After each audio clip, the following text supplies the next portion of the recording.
Konnichiwa minaboku wa Jeremy desu. Yoroshiku onegai shimasu.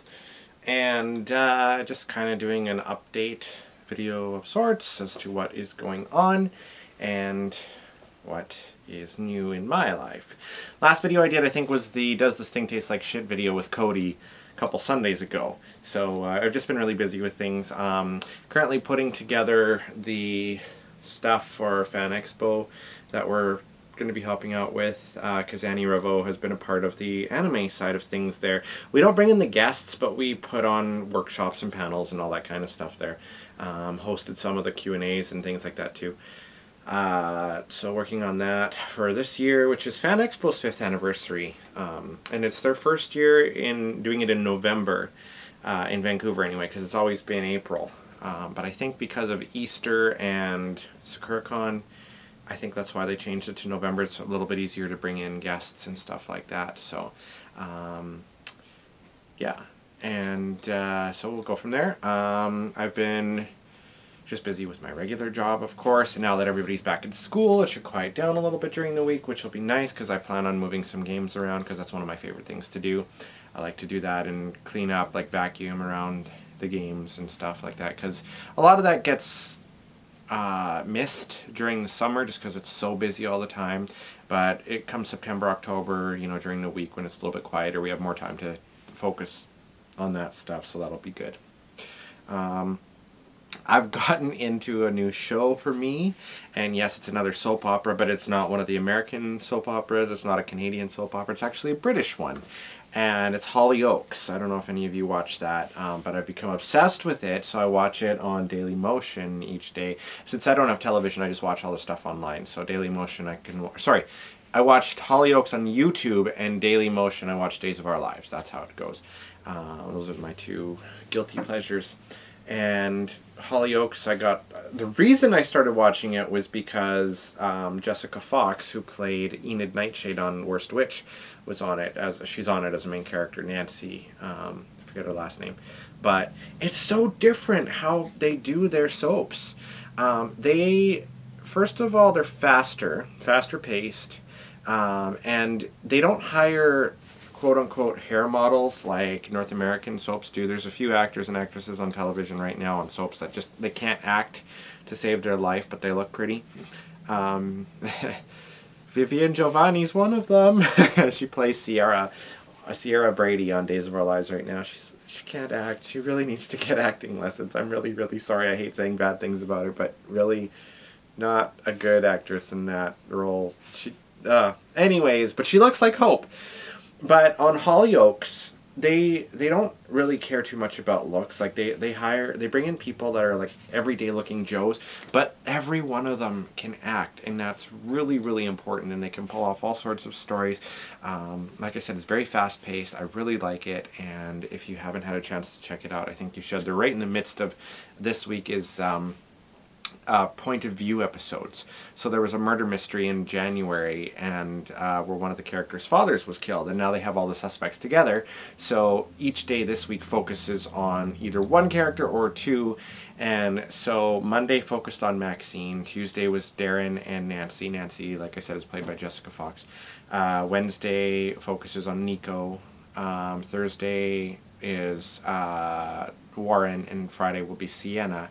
Sienna is Nico's mother. Sienna's father was the one that was killed, and so by Friday they'll know who killed him, and basically what it is each day this week happens on the same day. It's just from a different perspective of what's going on. So we already know who the killer is. I won't spoil it for you if you haven't watched the show, but now it's leading up to how they're going to get caught. So. And yeah, and also today, I'm so excited. This came in the mail. Hopefully you guys can see it. It is the Sailor Moon Crystal Original Soundtrack Volume 2, which is basically the Infinity Arc music. I haven't seen a lot of people talk about this, which is really, really strange to me. So there's the track list. Maybe I should open it up. It came with this neat little postcard, actually. It's the same as the front of it, and then of course there's the postcard stuff on the back. And so that's neat. Usually that comes in like a first edition style thing. So maybe not a lot of people really realized that it was out, or maybe they just haven't been reviewing it, or maybe I'm just living under a rock and haven't seen anybody else's reviews and stuff of it. So I haven't listened to it yet, of course, but I'm assuming it's mostly just the BGMs and transformation music, and similar to how the first one was. What upset me about the first one, well, first of all, this one is all of season 3, as far as I know. I don't think it has anything of the Super S arc, but they do have they have all 3 opening themes, sung by the artists and stuff. Etsuko, Momo Iro Clovers, and I forget what the other one's name is. And then all the ending themes as well. Why can't I open this? All this little plastic wrap shit. Need scissors. I'm inept. Inept, I tell you, inept. Anyway, I was a little upset with the first one because it didn't have the commercial music. The, what do they call them now? It's got a specific name. And Sailor Moon Original always had the really, really neat ones. And I use them for my radio show when I'm going to commercials. And so I figured, okay, well, I'll use the ones from Sailor Moon Crystal. But they never came with them. And this one doesn't really have any. Like whenever they go to commercial breaks, it was kind of silent, or it would be like a chime or something like that, which kind of worked, I suppose. But I just cannot open this. How bizarre. How bizarre. Anyway, I would love it if they would have included them in this one, but like I said, I haven't listened to it yet, and I'm hopeful that this one is a good value. You know what's funny though? I ordered this on Friday. Pretty sure I ordered it on Friday, and I got it like today, which is Wednesday. So that's not bad. Of course, I did choose the FedEx priority, international priority. Why can't I open this? If there's anything that pisses me off more than fat-free sour cream, there's a lot of things that do, actually. But it's plastic wrap shit. I have scissors somewhere. There they are. I doubt they're going to help much, but we'll try. Because this stuff is so tight. I have a little story, actually. I had an Inuyasha album that I got one year, and it had the most tightest box. Like, actually, I think it's around here somewhere. It's really funny if it is. I don't see it. Okay, anyway, it had this collector box, and it was so tight on there that every time I tried to open it, it made this horrible squealing noise. Like, I'm not even kidding. It was insane, and it would just drive me absolutely bonkers when I was trying to put it or get it out of there. Okay, can they stop using this plastic shit on CDs? Like, seriously, this is ridiculous. Okay, that might have worked. It did. Look at that. Sort of. There we go. Now we're getting somewhere. It's like trying to break out of jail or something, or I don't know. Maybe not quite like that, but gotta use the muscles. No, I'm just kidding. So it's got this neat little, like, thing. I guess like a curtain. Yeah, it's a curtain. That's neat. It's a curtain top. So we'll open it up. And it's weird to me that it's sideways. Like, that it sits in there, like, up and down instead of sideways. But so that's what the first disc looks like.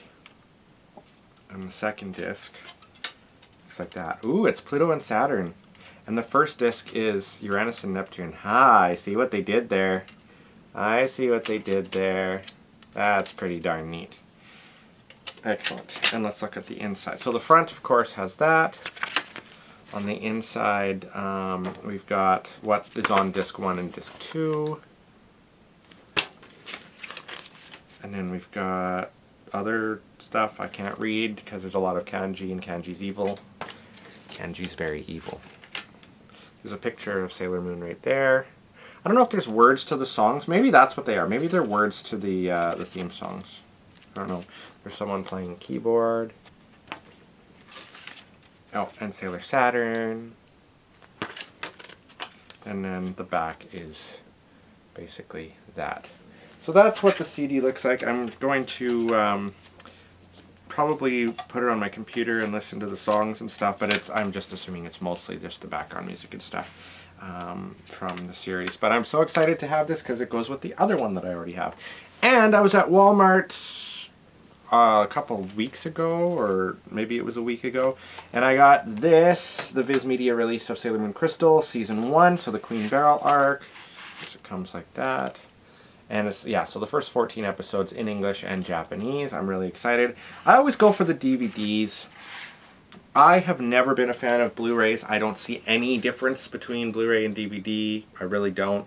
I just watch them on the computer. I don't really care too much about the extras. I have a lot of Sailor Moon stuff, and I already have a lot of the art books, which is really what a lot of the special stuff is anyway. So I'm not too worried about that. I'd rather just have the DVD and watch the series than have all the extra stuff, because I really have a lot of Sailor Moon stuff, and I'm very lucky about that. So I'm not going to get too greedy about wanting the rest of the stuff too. But I don't see any point in getting the Blu-ray, especially since I hear a lot of stuff from the people that I do know that got the Blu-ray where it's actually worse quality than the DVD, because maybe not so much with Crystal, but with the original series it was just never meant to be made for Blu-ray, and just the coloring's off and a bunch of other stuff. So I'm fine with the DVD. It doesn't bother me that way. So, but anyway. So yeah, that's where I've been lately. I've got some projects coming up. My website should be done soon. I've said that how many times this year? This video is just getting so long. I'm so sorry. What are we at? 11 minutes? Oh wow, almost 12 minutes. So I'll leave it at that. But thank you guys for watching. I should have some performance stuff coming up. Just singing in front of the camera, like not necessarily performances in a arena or at a show or anything like that. But yeah. Alright, this Friday coming up is the Welcome Back Barbecue at TRU, so I will be there in costume. I still don't know who as yet, probably Goku or Sailor Moon or Link or something like that, at the CFBX booth. So if you want to come by and say hi, that'd be great. I'll be touting my radio show. I actually made more of the banners for it, so I did this in GIMP actually instead of like Paint or Photoshop. And so that's my show, Animated Japan Insanity on the radio. Every Sunday from 2 to 4 p.m. Pacific Time. You can catch it on the TuneIn app on smartphones, the X.ca, or on the radio at 92.5 FM if you're in Kamloops. And it's Japanese music at its best. World music focusing entirely on Japan. Jimata ne mina. I will see you soon. Bye-bye.